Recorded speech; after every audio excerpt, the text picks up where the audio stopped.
Real.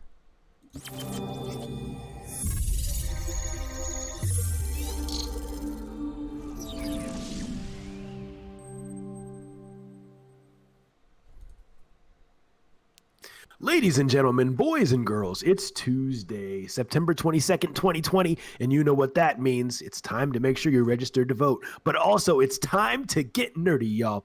Welcome to episode number 158 of Two Nerds in a Pod, the nerdiest video game podcast in the galaxy. I am Lam, also known as Mr. Nice Guy, and I've got my comrade in gaming commentary here with me, the Miggity Mac, also known as Maction. Mac, what's good, man? It's been a couple weeks. It has, and it's good to have you back. Although, Level Up Lauren, our guest from last time, she definitely gave you a run for your money, man. I saw the episode, and she did a great job. I was really impressed, but not surprised because I've seen some of her work. So it was great to see her do it here with us or with you. Yeah, it was great, and I felt kind of bad because there was a lot of back and forth where I was saying thank you and she was saying, oh, thanks for the opportunity. I'm like, opportunity to be on here? You guys have you've got like a YouTube play button. I mean, thanks for the opportunity to have you. You know what I mean? But yeah, she did great. I've always struggled with dealing with accolades or thank yous and such. But anyway, so to your actual question, I've been doing well, man. You know, having a good time, hanging in there. It's good to have you back, though. Yeah, it's good to be back. So last week, for those who don't know, I did have a show in Indiana, Mishawaka, Indiana. If any of those people who were at the show have now become fans of the pod, because they were such great people, welcome, first and foremost, for listening. And second of all, thanks for being such an awesome city. Now, Mac, when I got down there, I was a little bit nervous. I walked into the venue where the show was, and it's a legitimate venue. It used to be a straight-up Funny Bone comedy club. So like big name headliners were going there, but I walked in and it was like everyone just like kind of turned and looked, and the music stopped. It was like in one of those movies. I'm kidding, that didn't happen, but it felt like it, right? Mm-hmm. And so I was like, oh boy, this is gonna be a rough show. But surprisingly, you just go up there, you give it your all, and they were really receptive. They laughed a ton, and they bought a lot of my merch after the show. So it was really, really good. Went back to the hotel after the show and just relaxed. My the guy who featured for me, my friend Tyler, had a decent set as well. And I would go back there anytime. So Mishawaka, Indiana, shout out to y'all. Y'all were very welcoming, and that was fun. Mac, other than that, man, I did get a new toy this week, a new tech toy, and that is the Valve Index. It finally came after waiting for it since May. So I have entered the world of virtual reality, and I've been having fun with that. Other than that, nothing out of the ordinary, brother. Nice. And for me, I don't know if I've mentioned this before, but, I've been working in one place for the past little while, and they're going to be slowing down operations as we go into the winter season. Sure. But I have secured employment someplace else, doing basically getting paid double for about half the hours. Dude, that's the way to do it. Yeah, it winds up being kind of a lateral move, and don't get me wrong, I'd enjoy the extra money. We all have bills to pay, and we all have things we would like, but it does wind up being a situation where it'll be nice. So yeah, I'm pretty excited about it. But that's kind of the big news from me personally this week. Dude, that's awesome. Well, Mac, just shout out to our sponsor this week. We are sponsored this week by some good people at Kiwi Design, but I will tell y'all more about that later. Mac, I say we do what we do best and hop right into the gaming news, my friend. What do you think about that? Absolutely. Let's do it. Ladies and gentlemen, boys and girls, this is episode number 158 of Two Nerds in a Pod. And Mac, we always say we have a lot of good news. There has not been a busier week in gaming this year, I would say. Would you agree with that as far as gaming news? Well, I don't know. You know me. I like to keep my mind fresh so I don't pay much attention to the news, but there were many things that were inescapable. Yeah, that were hard to avoid. So let's jump right in. So the first news story, probably not what you're thinking it's going to be, but something very important. This involves virtual reality. The Oculus Quest 2 was announced, introducing a new generation of all-in-one VR. This story comes directly from Oculus.com, It says Oculus Quest changed the game for wireless VR. It delivered fresh experiences for enthusiasts and new opportunities for developers, all while introducing immersive gaming to newcomers across the globe. Today, and of course, this was written on September 16th. Today, we're excited to announce the Oculus Quest 2, the next generation of all-in-one VR. Quest 2 pushes the state of VR forward with a redesigned all-in-one form factor, new touch controllers, and our highest resolution display ever. Now, Mac, this is where it gets interesting because when you think virtual reality, you think expensive. It says Quest 2 starts at $299, $100 less than their original Quest. Pre-orders are now open and Quest 2 ships October 13th. And it can be pre-ordered from their website. Now, Mac, they've upgraded the amount of RAM. It's now 6 gigabytes of RAM, as I believe it was 4 before for the original Quest. 50% more pixels, giving almost 2K resolution per eye. And it is still wireless and will have exclusive games.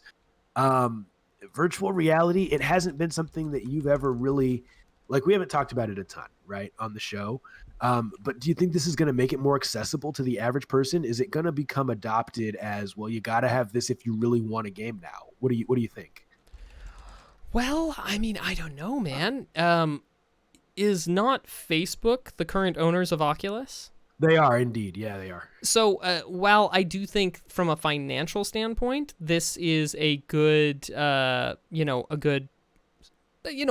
because you'll pay less. It'll make it easier, put it within the reach of more people. But I think that plenty of people who were considering this type of thing, considering an Oculus, were certainly put off by the previous things we found out from, having to have a Facebook integration in order to use it.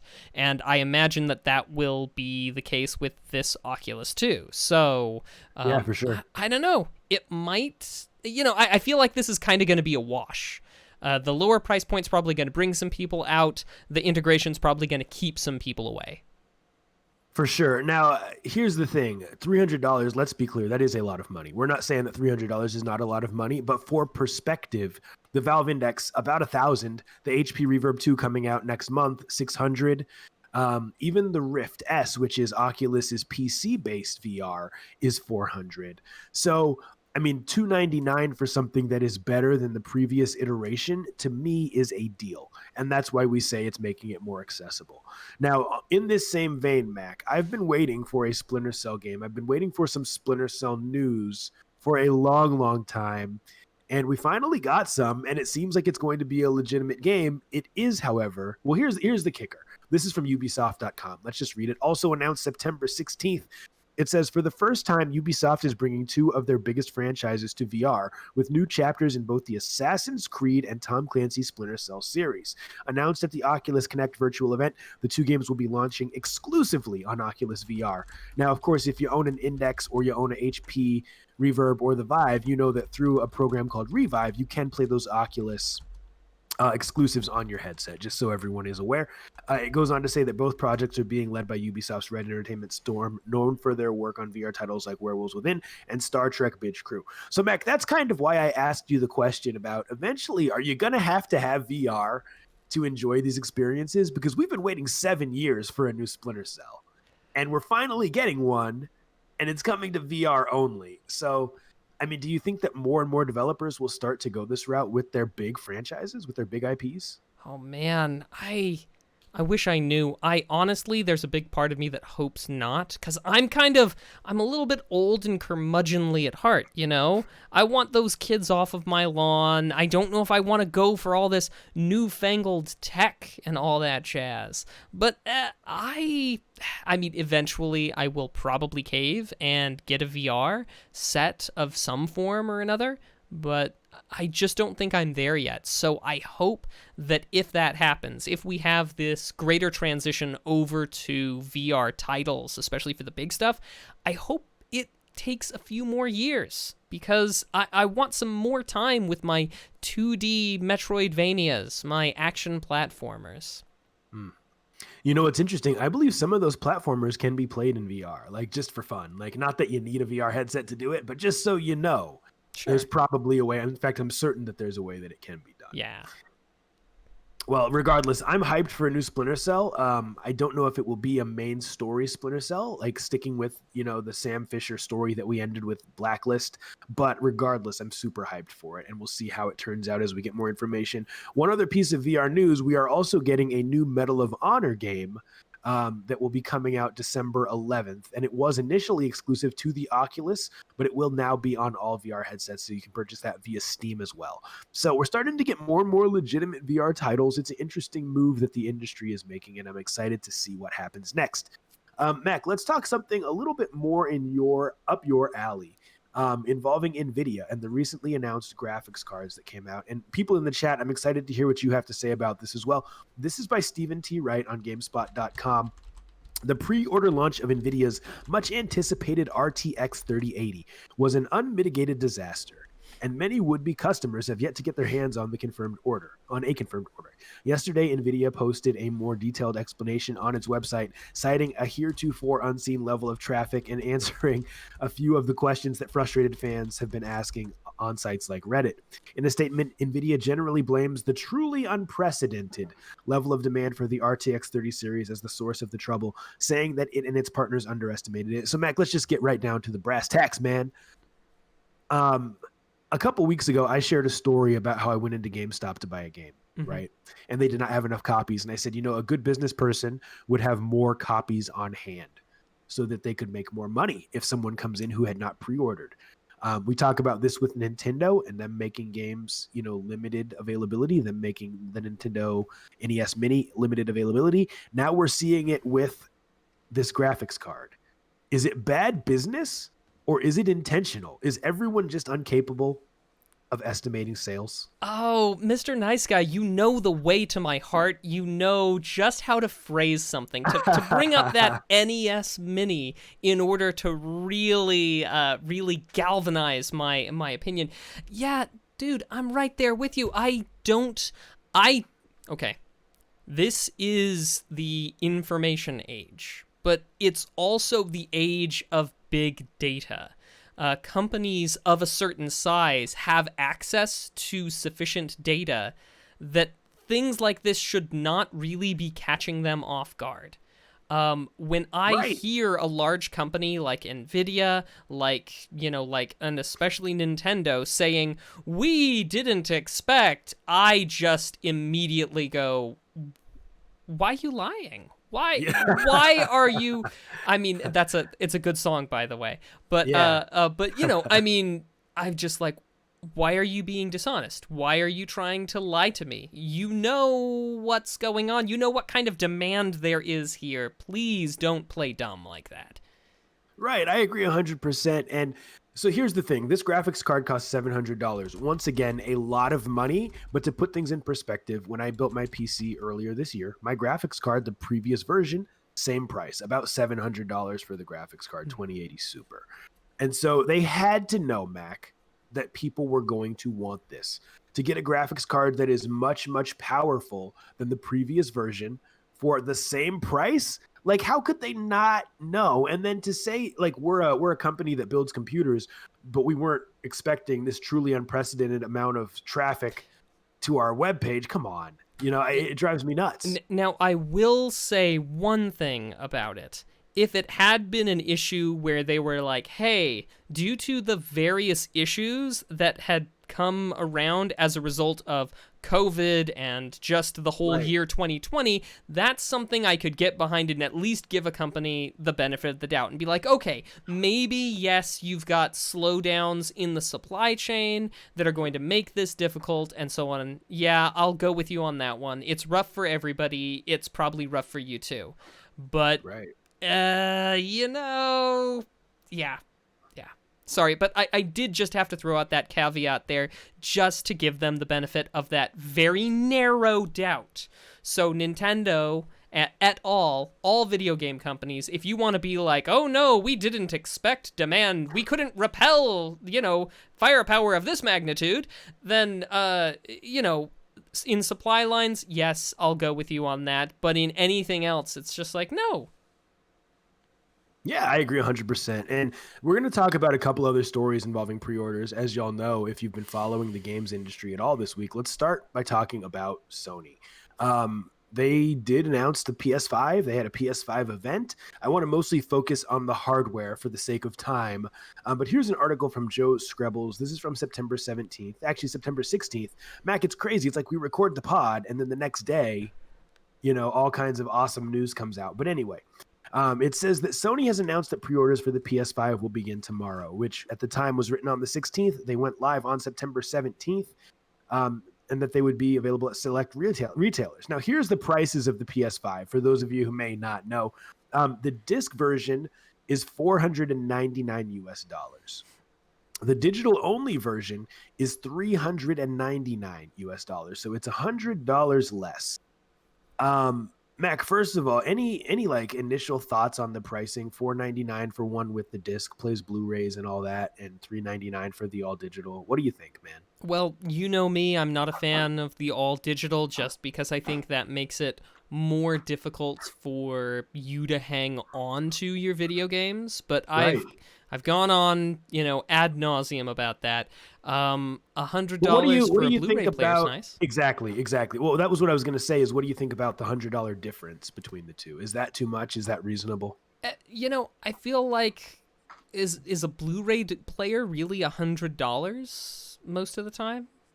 No, and so I feel like it probably plays. In fact, it does play 4K as well. So right, just so we're being clear with the audience, but I feel like you're paying for the ability to have physical hardware as well, right? Because oftentimes physical hardware is cheaper than the digital stuff. And so maybe by paying that extra $100, you actually end up saving some money in the long run. That's my thought. Yeah, that might be the case. Yeah. And so here's my thought as someone who bought the PS4 early last gen. I think that these prices are reasonable. It's once again, I'm not saying that it's cheap or that it's not a lot of money. But I mean, I paid $399 for my PS4 in 2014. Prices are going to go up. That's just the name of the game. Now, Mac, here's where Sony messed up this week. They said that pre-orders would go live September 17th. They ended up going live the night before. Several retailers, in fact, all retailers jumped the gun, and it was an absolute mess. Best Buy, Walmart, Amazon, they all went live a day early. Who's to blame for this, man? Do you blame the retailers? Do you blame Sony for bad communication? A lot of people are frustrated. What are your thoughts, man? Well, I mean, on the one hand, I feel like, well, what do we know about the jumping the gun of the retailers? Did they all go live with their pre-orders at the exact same time? Was it within a few minutes of each other? Because I could see a situation where one of the retailers jumps the gun, right? And then the other retailers who are keeping, I don't know, maybe a close eye on things are like, oh crap, we don't want Walmart to get all of the pre-orders. And then they open their pre-orders up in order to catch on. I don't know enough about the circumstances surrounding it, but it's one of those things that could have snowballed based on a thing. Or, and another thing might be interesting, is what if it was, say, like a time zone issue that they had sent out, hey, pre-orders can go live at this time, but had, I don't know, typoed the time zone so that they went live at the time they were told to, but in his thing. No. I mean, it was like 24 hours early, or at least 12 hours early, I would say, right? Because it was like the night of the announcement, they went live with pre-orders. And I don't think it was one person that jumped the gun. It was several. And I do feel like you're right, though. I feel like maybe one or two jumped the gun, and then the other said, well, let's just go live too. Like, we don't want to miss out on this. So it's crazy. And Sony did apologize. They sent out a tweet, PlayStation did, saying, hey, this whole pre-order thing was a fiasco. I'm ad-libbing here. That's not the exact words they used. But they said there will be more available before the release date, which is November 12th. November 10th. And there will be more available before the end of the year. So it'll be interesting to see what happens with that, man. And in the chat, people are saying that the price is okay with them. One person is even saying that $500 is a bargain because it buys you a graphics card that can't compete, or that can compete. So yeah, I guess it's a bargain in that sense. And then you don't have to buy another one for another 5 to 6 years, right? Well, Mac, let's move on and let's talk about Xbox before we move on out of the news section, because Xbox also announced their console pricing. And it's very, very different. The business model is you can get the Xbox Series X, as in xylophone, for $499, or you can get the Xbox Series S, as in Sam, for $299. all digital. Yeah, so $100 less than the digital PS4, $200 less than the disc carrying counterparts. Mac, what do you think, man? Price wise. Man, too rich for my blood in general, but I mean, then again, that was kind of always going to be the case for me. The reason why this works, Mr. Nice Guy, is you're a console man and I'm a PC man, and you're a Nintendo guy and I am an actively anti-Nintendo guy. And I feel bad because on the one hand, I would love to give you some sort of insightful commentary on this, but I mean, dude, I'm just like, ugh, that's a little bit much. No, thank you. I'll just stick with my computers, sir. So, yeah, but I mean, it's still a great price. As Ishmobile was saying in the chat, it's, $500 buys you a graphics card that would be able to compete with the types of graphics that you'll be getting in it. So, I mean, and of course, we know that that there's going to be a lot of overlap between, potentially 100% overlap between what's available on the Xbox Series S and X, as well as the PC. So correct. Through Game Pass, right? Yeah, through Game Pass. So, I mean, it's definitely one of those things where it's like, that's more and more appealing, especially if what you primarily would use is for gaming purposes. Maybe don't refresh your PC, but instead get that console. Yeah. Now, one of the things that's frustrated me about this is the amount of available space that is on these digital-only consoles. They both have the ability to expand the amount of space that you put. But I was looking at Spider-Man Miles Morales, which is going to be basically a release date title for the PS5, and it's going to be huge. I think it's going to take up like either 15 or 20% of the available hard drive space on the PS5, whether it's digital or disc. And are we counting for the day one patches? We're not. No, we're just looking at whatever the game size is, right? And so you're going to have to buy an external hard drive, and you're probably going to have to cycle through games and delete stuff as you get done playing it, which is very, very frustrating because no one wants to download a 100-gigabyte file when you want to hop back in and get a few trophies one day, or when your friends want to play multiplayer one day. That's frustrating. True, particularly with the unfortunate slow speed of internet in the in the United States. That kind of bandwidth infrastructure, even harder now. It was a hard sell back when we were talking about this in 2019. It's even harder now in 2020 because of the additional, bandwidth that's being taken up in order to keep so many other things running while we try to stay socially distanced and work from home. Yeah. Educate from home. Right. Mm-hmm. Yeah. So it's interesting, man. And the internet companies really are the ones who profit from this, right? Gamers are playing more games, downloading more stuff. Kids are learning at home. Parents are working at home. Game sizes are larger. So people are going to hit their data cap when they normally would not have before. So it's interesting. I will say this. I like Xbox's pricing structure. Their pre-orders went live today, and they sold out very, very quickly. I'll tell you this, Mac. I have no interest at this point in purchasing an Xbox Series X or Series S because I have my PC that plays Game Pass games, and I have my Xbox One S that plays Game Pass games as well. Now, when we reach a point later in the generation when Xbox says, hey, your old hardware, your old Xbox One is no longer going to play those games, and I don't want to play them on my PC, at that point, maybe I will pick up an Xbox One Series X. But for now, I will not. One last point that I want to make about this. Sales skyrocketed today for the Xbox One X. Wait, wasn't that last gen? It exactly is. And so it's leading us to believe that people are accidentally purchasing the wrong console in an attempt to pre-order these new Xboxes, which goes back to, is Microsoft's naming structure effective, or is it just confusing even for hardcore gamers?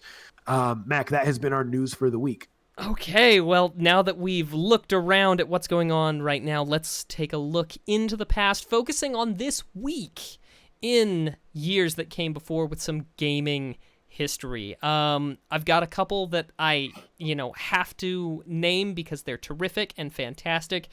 In 2008, the company Inti Creates released Mega Man 9 for the Wii, and of course now we can play Mega Man 9 and such via the various collections that are available. Yes, I know. I'm even wearing my Mega Man shirt today. Nice, love it, love it. But it is one of, which was entirely coincidental. But it is one of those things where Inti Creates did just such a wonderful job of recapturing the classic Mega Man feel for both 9 and 10.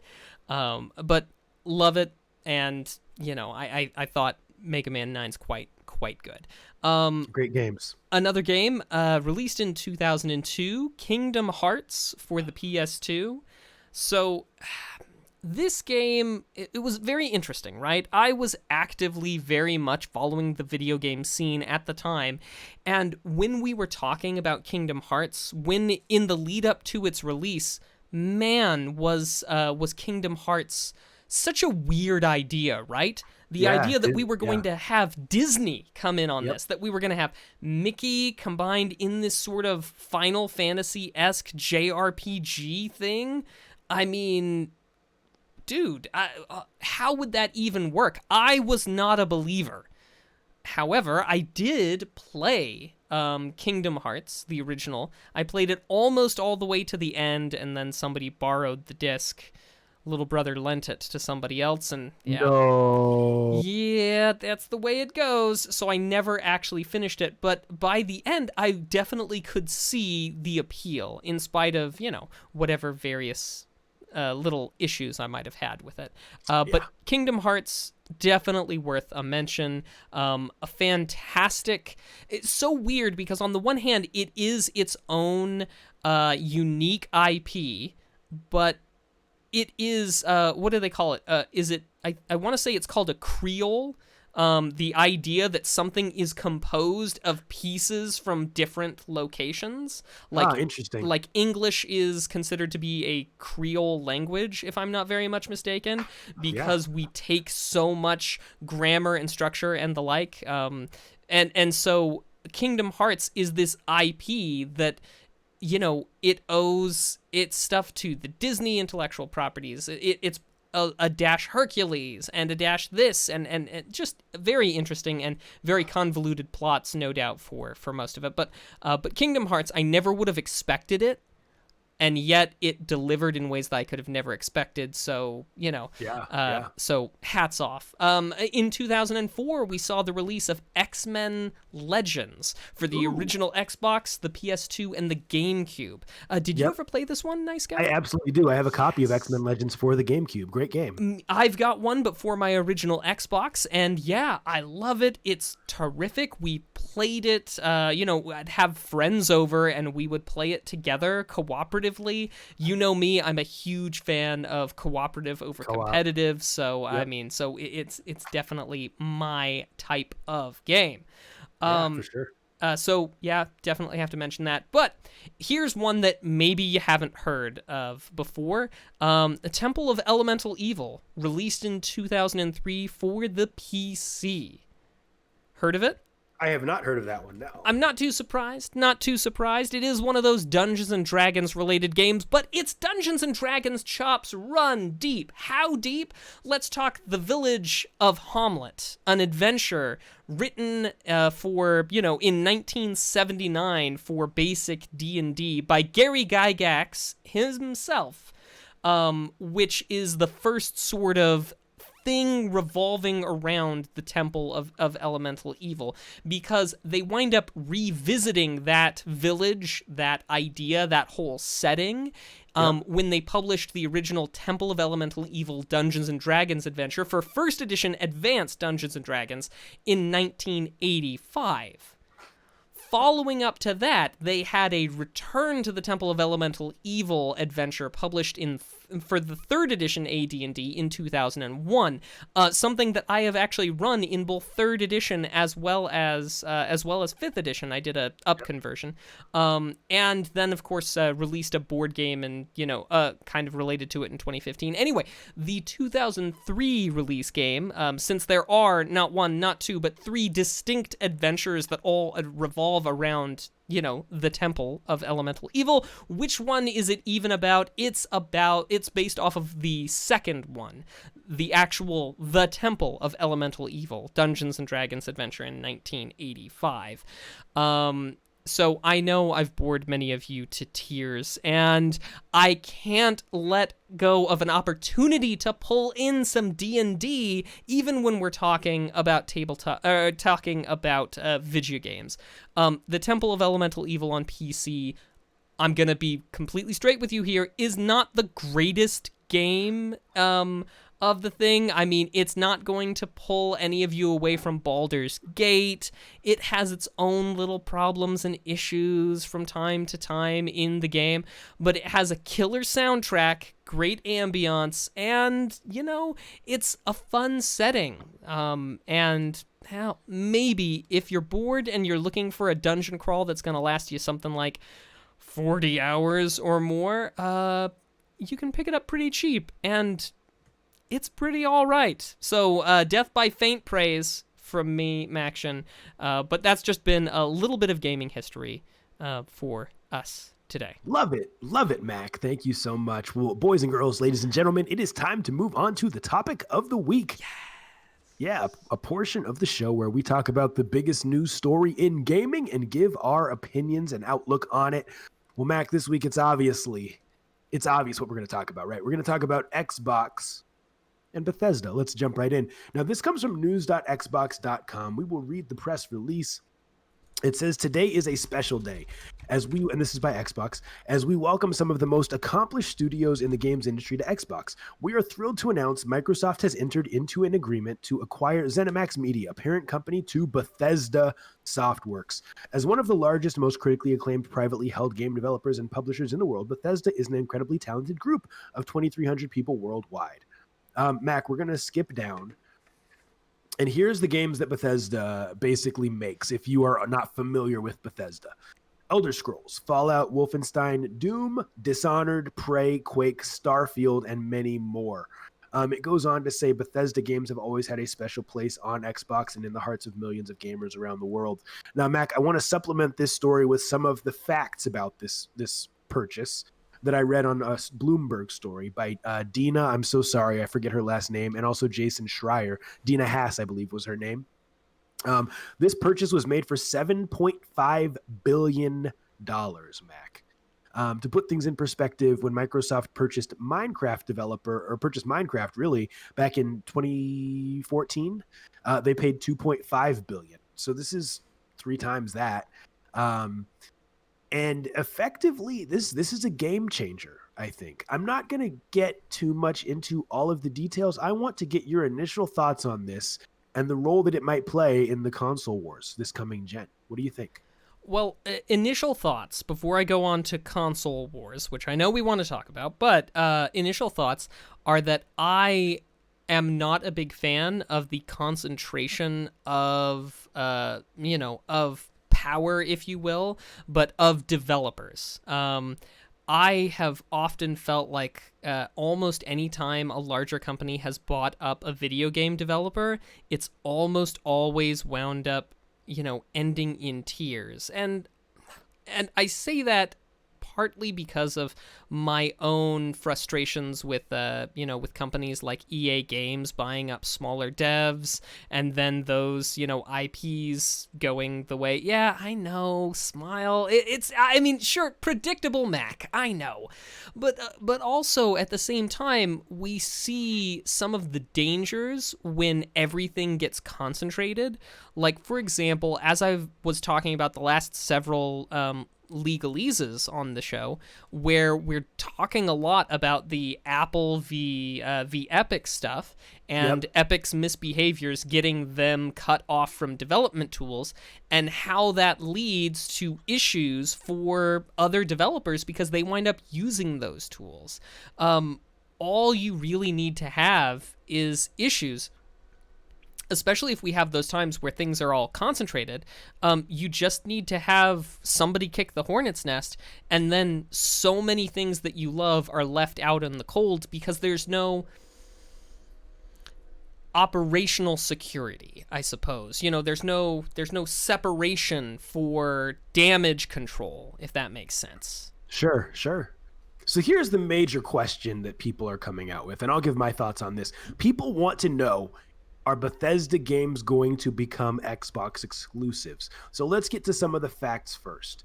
Sony had basically paid money to Bethesda to have a couple of their upcoming games be exclusives to the PS5 as timed exclusives, meaning they'd be on PS5 first for a limited time, and then they could go other places. Those two games are Deathloop and Ghostwire Tokyo, which will be coming out eventually, pretty soon, actually, for Deathloop, I believe.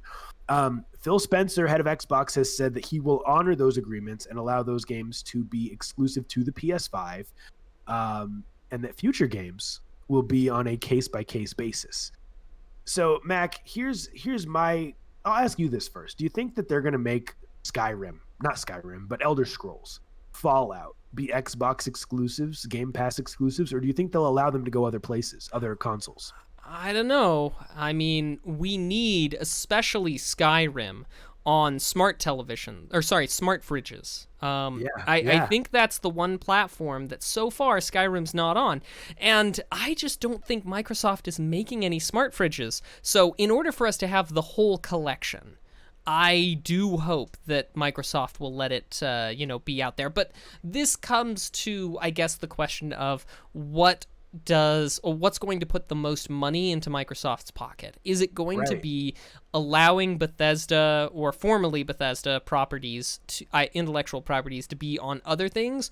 Or is it going to be as an engine to drive exclusivity and sell Game Pass / Xbox subscriptions? What's going to put more money in their pocket? And that's where... And hardware, and sell hardware as well. Right? Yeah, exactly. And that's where it's going to come, it's where it's going to end on, where they think they're going to get the most money out of this $7.5 billion with a B dollar purchase. And I just don't know. I think we would have to be privy to numbers that they would probably frown upon us having before we could say for sure.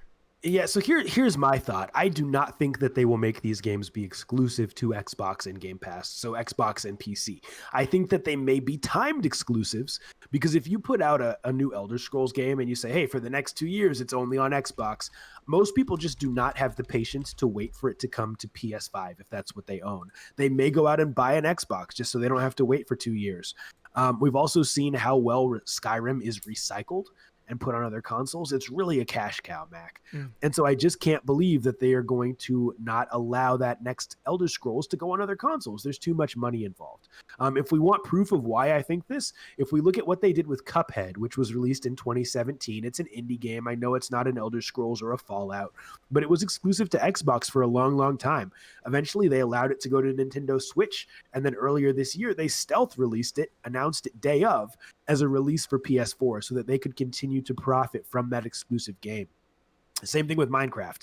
They could have said, hey, no more Minecraft on PS4, no more Minecraft on Switch or anywhere else, but they've allowed it to go to those other places and they've continued to profit on it. So I think that that's the route that they're going to go. But I will say, if I'm not mistaken, Minecraft, was it not already available on PS4? Was it not already on those other platforms before Microsoft purchased it? It absolutely was, but they could have stopped supporting it, right? True.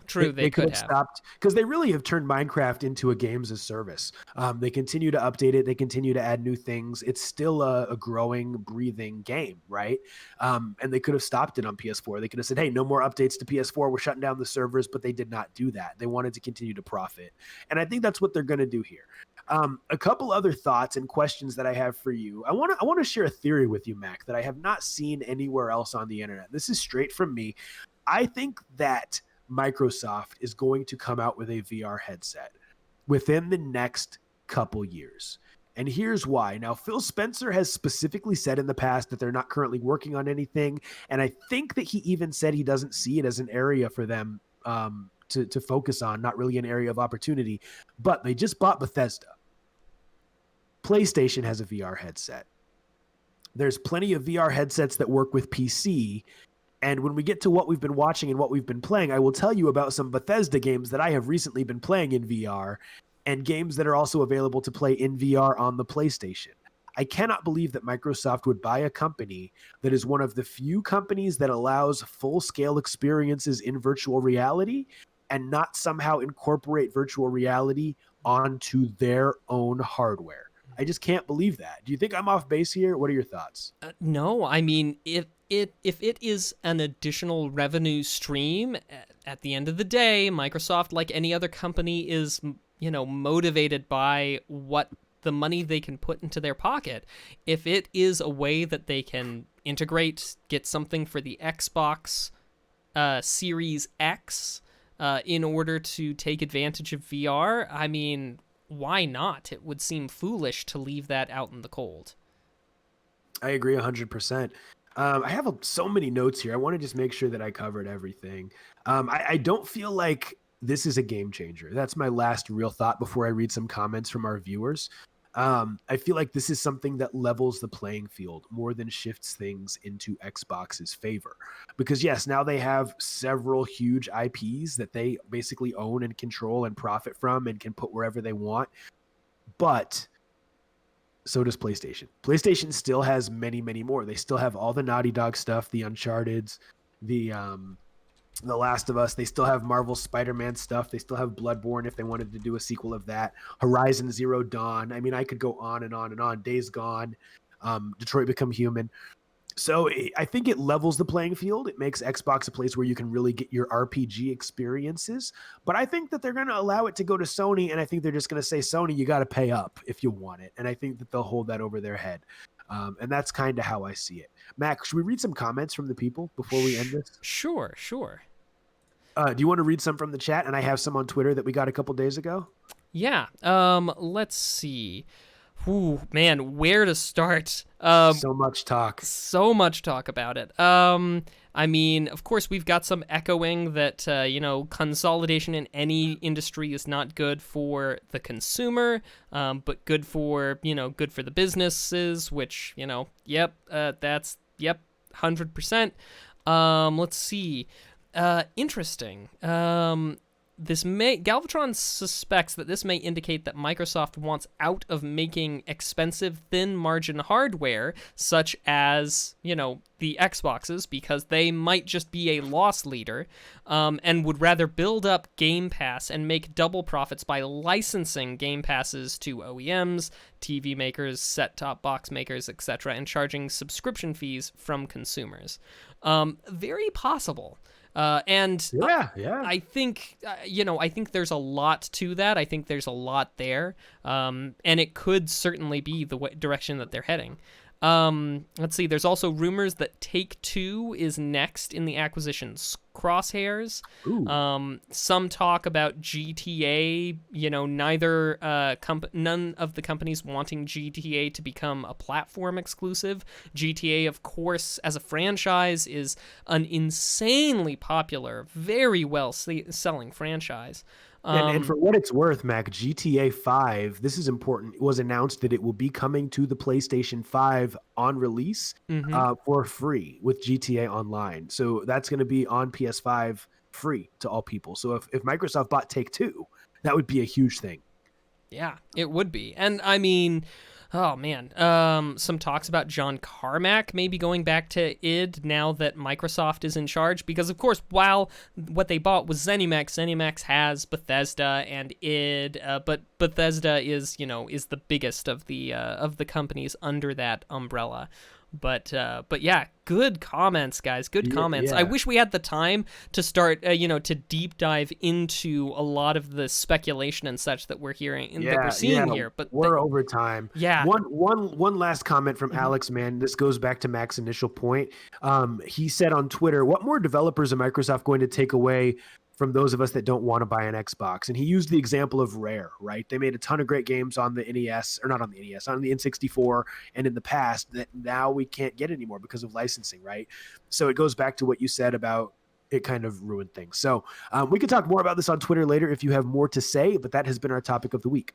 All right. Well, now that we have done that, I think it's time for us to talk not so much about the big stuff that's going on anymore, not the big things, not the Carmax, not the, Ubisoft and the like, but let's talk about something smaller, something a little bit more, dare I say, approachable. We're going to talk about a crowdfunding project that's trying to get off the ground. We will see what we can do to maybe help, maybe even hinder, hopefully not. What we're looking at is Warrior 64. I have put a link in the chat to it.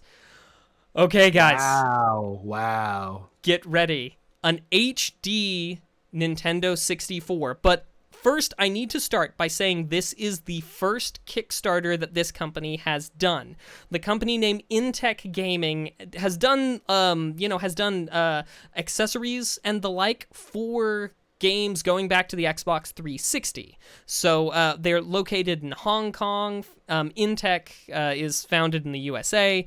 Anyway, what's interesting about this, and I would like to stress that what's going on here is that it's kind of clear that this Kickstarter campaign was put together by engineers and not media people, okay? Yeah. So get that in your head right now before you look at this. Engineers, not media people. 60 days to go. They're looking for $30,000 in order to do a run of these Nintendo 64s that are HDMI, and they come in a few different things. Okay?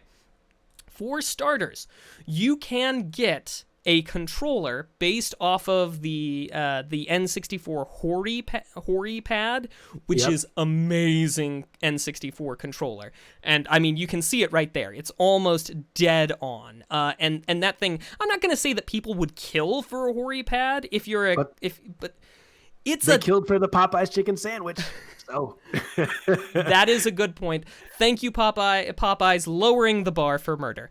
But we will say that it is a fantastic thing, and if you wanted one of those, you could get one for, a simple, what is it? Oh gosh, hang on.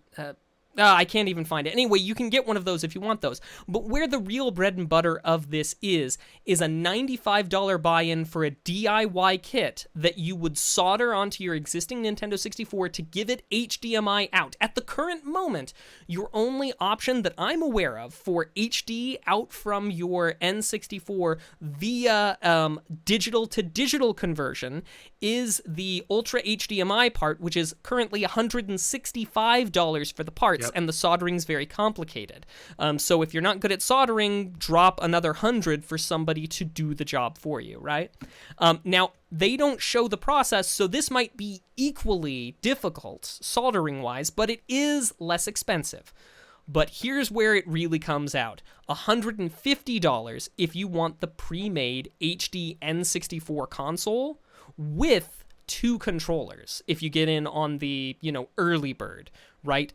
And it is not clear from the Kickstarter there exactly how it's all working. So I did reach out and ask them directly earlier today. I said, hey guys, what's going on the inside of this? I said, it's obvious that if you buy for $95, you get the shell if you wanted to do a new shell for your Nintendo 64, sure. And you get the upgrade. And I asked, hey, what's with this?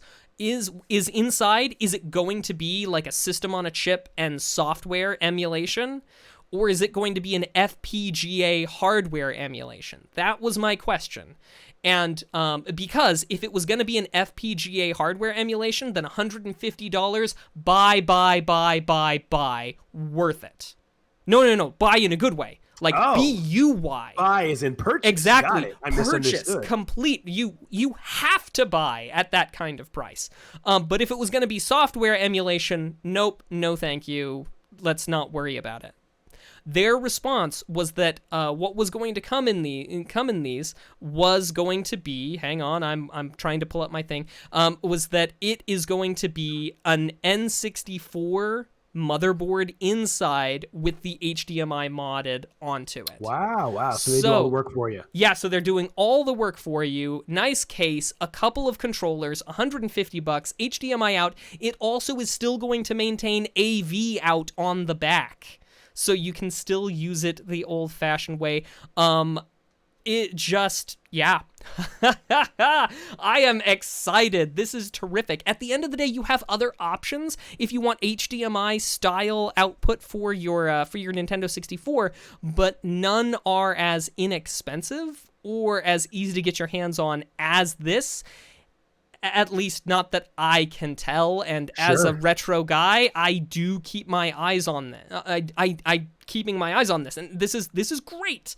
So yeah, it's awesome. And again, I do have to stress once again, and just in case you guys are listening, Warrior 64, just in case you guys are listening, Intech Gaming, there are some clarifications that would be great for your Kickstarter that would make it an even easier purchase for people who don't go through and read and ask the questions like I did. Make it clearer that what people are buying and what they aren't buying, because while it is somewhat unclear. I know you tried, but you need to be more clear that what you're getting is you're getting this pre-done, all ready to go, sent to you, whole thing, because there were just still some questions at the end of it. I am going to ask everybody, kick or kickstart, let us know. Delivery is going to be November 2020, so these things are pretty much they're pretty much already ready to go. And yeah, I mean, Mr. Nice Guy, what do you think? I mean, this is a no-brainer, right? This is amazing. I often ask myself, who wants this? Does the game industry want this? And they absolutely do. Like you said, to get HDMI, it's expensive on an N64. The other thing is, Mac, the sad reality is we are not going to get an N64 Mini. We're just not going to get one. They just re-released Super Mario 64 as part of the Mario 3D All-Stars collection. We just got a Tony Hawk remake. So those 64 games are coming back, but they're coming back in different forms. Nintendo has no plans of making an N64 Mini. So this is something that we need. I'm looking at this Kickstarter. I'm looking at the side-by-side comparison of this picture of Donkey Kong, the AV picture versus the HDMI, and it looks very much better with the HDMI. So it really does make a huge difference. And honestly, my N64 is missing the power cord. So, I mean, this is something that I have tons of N64 games that I'd love to enjoy, and I don't have a way to do it without going and buying a new N64. So I think this is great. Yeah, I think so as well. I say kickstart as well. As a matter of fact, I did already kickstart it. The second that they got back to me with my question and they said, hey, it's done, I was like, done. Clicked it and kickstarted it. And so far, anybody who has weighed in the chat has indeed responded with a kickstart. But even if all you're doing is going there for the $95 HDMI mod, because all the other currently available options, there's that, like I mentioned, there's that Ultra HDMI mod for $165. Everything else, even my RetroTink 2X that I love that was $100, it's still a situation where the signal goes from a digital signal inside the console, turns it into a analog signal, and then you've got other things to turn it back into a digital signal. You lose clarity, you lose sharpness, because that, at best, the N64 was only ever done to output S-video quality, which is just not up to the task. So, all that being said, sorry about droning on and on, but it is, it's fantastic. $150. Now, Spennis in the chat has brought up something. I am going to address that, actually, in a few minutes, but we are not going to address it yet. We will address that in legalese. So, it is unanimous around the board. Kickstarts, get on this, folks. November is fast approaching, and that's been Kicker Kickstart. Awesome. Well, thank you for that, Mac. Now it's time for our next segment, a segment we like to call Nerd Flex. Woo-hoo. But before we do that, I do want to give a shout out to our sponsor for the week. This week's episode is brought to you by the good people at Kiwi Design. They put out really, really cool virtual reality accessories and also Nintendo Switch accessories for all your gaming needs. They have chargers, they have stands. Mac, they did hook me up with a virtual reality a virtual reality stand for the Valve Index, and it makes it display really well, helps protect the investment rather than putting it in and out of the box or having to buy some type of case that would fit and not scratch it. They hooked me up with this stand. I did tweet those pictures out if anyone's interested. They also have pulley systems that you can put into your ceiling. They're very non-intrusive. You just stick it to the ceiling, and then you run your VR cord. Since we know most VR is not wireless, right? You run your VR cord through the pulley system, and it increases immersion, prevents you from tripping. They have a lot of cool stuff for Apple, for Google, so please go check them out. Their website is on Twitter, where I tweeted it. It's kiwidesign.shop. Check them out. But on to Nerdflex, Mac. Let's do the Nerdflex. We got some questions. If you have a question this week, you better get it in the chat quick, because we already have some booted up here. But here's the first one from the test bank. In which game would you hear, quote, "Did I ever tell you that? Choose whichever Spartan I wanted," unquote. In which game would you hear, "Did I ever tell you that? Choose whichever Spartan I wanted," unquote. Well, my inclination is to say I know that Spartans inside of inside of Halo, that's a thing. But the only one that I could think of where you chose, like you had a choice is like ODST, right? Because everything else you're just playing Master Chief. So well, it almost sounds like this. I think I read it with bad inflection. Okay. So let me read it again, more like a question. In which game would you hear, "Did I ever tell you that? Choose whichever Spartan I wanted"? I think that's how it's supposed to be read. Okay. And I assume that this is like Cortana speaking. I'm gonna go with Halo 3. I mean, Halo 3 makes a lot of sense, but at the same time, I'm kind of wondering because, oh, yeah, did I ever tell you that? Choose whichever Spartan I wanted. That does sound like something that Cortana, or at least, spoiler alert, Vision Cortana says. You go Halo 3, I'm going to go Halo 4. Okay. Wait a minute. Oh man, I'm confusing them. Yeah, you go Halo 3, I'm gonna go Halo 4. Okay, so it went like, okay, sounds good. So I'm pretty, like, I believe Halo 3 is it, just because that's such an iconic one. Yeah. But anyway, let's see. Yep, it is. Dude, it's Halo 3. Halo 3, sweet. That's why we guessed different. Well, Yeah. Fantastic. Mac, we do have a question in the chat. Why don't you read that one for us? Absolutely. Question comes from Kane, and the question is, in the Elder Scrolls games, what is the first game in which you, as the player, actually see an Elder Scroll?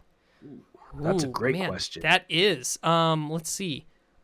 So I am going to lose all of my nerd cred by admitting this, but I'm going to say I don't remember seeing an Elder Scroll in Morrowind. And I don't remember seeing one in Oblivion, but then again, I didn't really beat Oblivion. I didn't either. But I'm gonna. He confirms it's a mainline game, so not Elder Scrolls Online. Okay, gotcha. So it is one of those where I don't remember it, so I can't visualize it and I can't think about it, but I don't think I saw it in Morrowind, and I played that one through, and I don't remember seeing one in Oblivion, so I would guess Daggerfall seems to be that, because I would guess like Morrowind, because that's the one I'm most familiar with, but then again, I'm like, well, I mean, because what good is the question if it's like, oh, you see it in the first one? You know what I mean? Seems a little tricksy. Right. Or the most recent. So Yeah. It's somewhere in the middle. I'm going to go with Oblivion just because that one, once again, I feel like that was the one that really caused the series to blow up, caused the IP to blow up. Like everyone talked about that as being one of the best Xbox RPGs, Xbox 360 RPGs. So I'm going to go with Oblivion. Kane, let us know in the chat which one it is. Yep, he says Oblivion. I say Daggerfall, and we'll see who's right.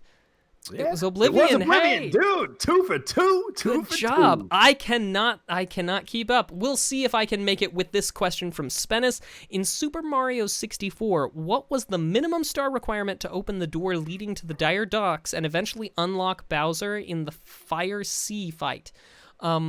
You would ask a question like that, Spennis. Love Coming you, with Spennis. the tricky stuff. We love you to death, bro. I want to say 20. I feel like 20 was the minimum star requirement to get to the Dire docks. I mean, obviously, I know that you can do all 120. 120 Nice. stars, because I did. But the thing is that because I knew, because like when I was playing that, I got on stream, I got like 10, 15 stars in, and then I got committed to doing all 120 stars. So I don't remember it ever being a thing where I walked up to the door and was just like, oh, I need more stars. I was just madcap doing every level for all the stars before I moved on. So that's awesome. That's patience. That's completionist mentality. Love it. I had no choice. I've told you the story before, but I had no choice in that. So I feel like the answer is 20. I'm going to defer to you because I played the heck out of this game, but I just don't remember. Well, guess something different so that I can be right and you can be wrong. I'm going to go with, because I got 2 this time. Yeah. I'm going to go with, I'm trying to remember if they were all like multiples 45? of 10. Nah. I'm going to go with 28. I'm going to go with 28 stars. 28. Okay, I say 20. Mr. Nice Guy says 28. Let us know, Spennis. As a unit, we've at least done 2 out of 3, and we can sleep. We can rest well tonight. And we're a team, so, That's right. No matter how this goes down. A win for all of us. A win for all of us. Mm-hmm. Is actually 30. In my recent replay of Super Mario 64, I've already met the requirement for this before even setting foot in the basement. Yes, Spennis, same thing here. Congrats on a new playthrough, and I'm glad you are killing it in Super Mario 64. Sadly, we did not get that one right, and we will own up to it. But you know what? We get that HD N64, and maybe we start playing it again. So right. Cool. Thanks, everybody, for contributing your questions and making Nerdflex so awesome. Well, now it is time for a little bit of legalese. Legalese. And as was mentioned, there was some trepidation in the chat with people asking, hey, is it entirely legal for these people to be making a Nintendo 64 console and such like this? And I am going to reference us back to episode 132, where I gave a short explanation of patents, copyrights, and trademarks, the 3 broad categories for intellectual property and how they work in practice. If you'll remember, patents compose design patents and the like. Copyright covers original works of authorship. Trademarks covers words, phrases, symbols, or designs, but not functional designs, because those would be the patents, but the types of designs like Donkey Kong, right? Or Samus, those kinds of designs that are more used in order to identify, like words, phrases, and symbols as well. So of those 3 intellectual property protection categories, Warrior 64, that we just talked about in Kick or Kickstart, only involves one, and that is patents. Because it's not reproducing the games, which would be copyright infringement, and it's not using the look and feel made and copyrighted by Nintendo. It's not using the phrases, the symbols, the words, or the designs, so it's not in danger there. The only thing it runs up against is the design patents. And you might be saying, but Mac, they're still probably infringing on Nintendo's design patents. How is that legal? Because you are a clever person, and you can see Nintendo giving cease and desists left and right. Well, that's because hardware patents are granted before 2015, last for only 14 years, which means the Nintendo 64 patents expired in or about the year 2015.